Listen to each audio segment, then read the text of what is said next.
আমারে ভালোবাসলে কি হইতো? ভালোবাসার অপরাধে তোমার ফাঁসি হইতো। তোমার কি একবেলা না খাওয়া থাকা লাগতো? দুঃখ পাইতে হইতো।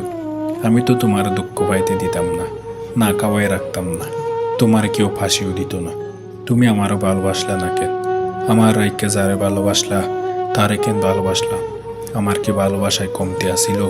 সে কি আমার চাইতে তোমার বেশি ভালোবাসে? আমি আজও বুঝতে পারি না তুমি কেন আমার শেষ পর্যন্ত ভালোবাসলা না। শুনেছি মানুষের ভালোবাসা পরিবর্তন হয়, কিন্তু তোমার মতো আমার ভালোবাসার কেন পরিবর্তন হয় না? কেন আমি তোমার বলে অন্য কারোর ভালোবাসতে পারি না? অন্য কারো হাত ধরতে পারি না? অন্য কারো কোলে মাথা রেখে ঘুমাতে পারি না? আমি কেন পারি না? তুমি কত কি ভালোবাসলা। কুকুর ভালোবাসলা, পাখি ভালোবাসলা, বিড়াল ভালোবাসলা, শুধু আমারই ভালোবাসলা না কেন?